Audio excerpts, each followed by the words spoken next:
नमस्कार दोस्तों, सफलता माई स्पीसीज क्लासेस में आपका स्वागत है। हम आपको बताएंगे कि 12th के बाद यूपीएससी की तैयारी कैसे करें। आप बहुत लोग 12th में होंगे, बहुत लोग 12th कर चुके होंगे। आप सोच रहे होंगे कि हम आप यूपीएससी की तैयारी और या यूपीएससी की तैयारी कैसे करें। आप दोस्तों किसी भी बैकग्राउंड से हों, चाहे साइंस से हों, बायो से हों या कॉमर्स से हों या आर्ट बैकग्राउंड से हों, आप सोचे होंगे अगर हम साइंस बैकग्राउंड से हैं तो हम यूपीएससी की तैयारी नहीं कर सकते। ऐसी कोई बात नहीं है। हम किसी भी बैकग्राउंड से हों, हमारा कितना भी कम परसेंटेज हो, आप बहुत लोगों को 50% होता है, 60%, 55%, ये हमारा परसेंटेज मायने नहीं रखता है। हम और किस बैकग्राउंड से ये भी मायने नहीं रखता है। हम सब लोग यूपीएससी की तैयारी या यूपीपीसी की तैयारी कर सकते हैं। आपको यही बताने जा रहे हैं कि कैसे करें। आप देखो, आप लोग सिर्फ बीए आप जब ग्रेजुएशन में जाते हैं आप बीए लें, आप बीएससी ना करें, आप बीए लें। बीए में कुछ भी ले सकते हैं, कहीं कोई पॉलिटिकल साइंस ले सकता है, इकोनॉमी ले सकता है, हिंदी ले सकते हो, जियोग्राफी ले सकते हो, हिस्ट्री ले सकते हो। आप ये यूपीपीसीएस और यूपीएससी में आप ये सारी बुक्स आपको हेल्प करती हैं, आपको ये सारी हेल्प करती हैं। इसी के साथ आपको हम एनसीईआरटी आज बताने जा रहे हैं कि आप ग्रेजुएशन के साथ एनसीईआरटी आप फॉलो करते रहें। आपको ग्रेजुएशन लेने 12th के बाद तुरंत कोई कोचिंग में जाने की ज़रूरत नहीं कि आप तुरंत कोचिंग जाएं, कोई भी बड़ी कोचिंग या छोटी कोचिंग जाने की ज़रूरत नहीं। आप जो ग्रेजुएशन में पढ़ते हैं, जो आप ग्रेजुएशन जाएँ, कॉलेज में जो मस्ती होती मस्ती करें, पढ़ें, क्लासें लें, क्लासें अटेंड करें और देखें। सिर्फ साथ साथ आप एनसीईआरटी, अगर आप साइंस बैकग्राउंड से हैं तो आप 6 से 12 तक की एनसीईआरटी फॉलो करें। अगर आप आर्ट बैकग्राउंड से हैं तो आपको सिर्फ 11th और 12th की साइंस एनसीईआरटी फॉलो करने की ज़रूरत है। इसी के साथ आज हमको कुछ आपको एनसीईआरटी बताने जा रहे हैं। जैसे देखो, ये 6 की एनसीईआरटी है हमारा अतीत भाग 1, जो आपको अगर तुम इसको अगर साइंस बैकग्राउंड को हो तो आप फॉलो करिए। अगर 6 की अगर साइंस बैकग्राउंड से है तो आप इसको फॉलो करिए। अब इसी के साथ देखो दूसरी, ये भी हमारा अतीत, ये भी भाग 2, ये भाग 2 है अतीत 2।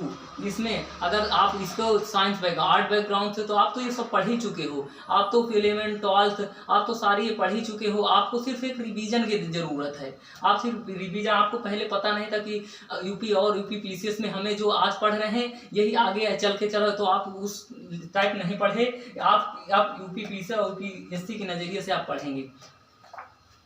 और देखो हमारा अतीत हमारा क्लास 8 की है, हमारा अतीत भाग 3 साथ देखो प्राचीन भारत। आप चाहे साइंस से हों, आर्ट से हों, कॉमर्स से हों, आप इसको तीनों लोग फॉलो करोगे। तीनों लोग 2 साल आपके पास 3 साल ग्रेजुएशन के रहेंगे। आप फर्स्ट ईयर और सेकेंड ईयर आप इनको दोनों को अच्छे से पढ़ लोगे। आपको अच्छे से, आपको मार्क्स भी, मेरिट भी अच्छी बन जाएगी। आपको एनसीईआरटी पूरी तैयार हो जाएगी। आपको भी कहीं कोचिंग की लेने की ज़रूरत नहीं है। आपको कहीं भी कोचिंग लेने की ज़रूरत नहीं है। आपको पूरी कोई रेफरेंस बुक उठा लोगे, आपको पूरी अच्छे समझ में आएगी। इसलिए बहुत सरल भाषा में ये लिखी गई हैं।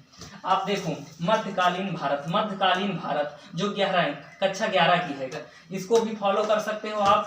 फिर देखो आधुनिक जो कक्षा 12 की है, कक्षा 12 की इतिहास है, जो इसको भी आप फॉलो कर सकते हो। और फिर देखो जो फिर हमारा दूसरा क्या आता है, दूसरा आता है संविधान। देखो संविधान में भी देखो संविधान, भारत का संविधान, सिद्धांत और व्यवहार। देखो ये है क्लास 11th की, आप इसको भी फॉलो कर सकते हो। फिर दूसरी देखो स्वतंत्र भारत में राजनीति।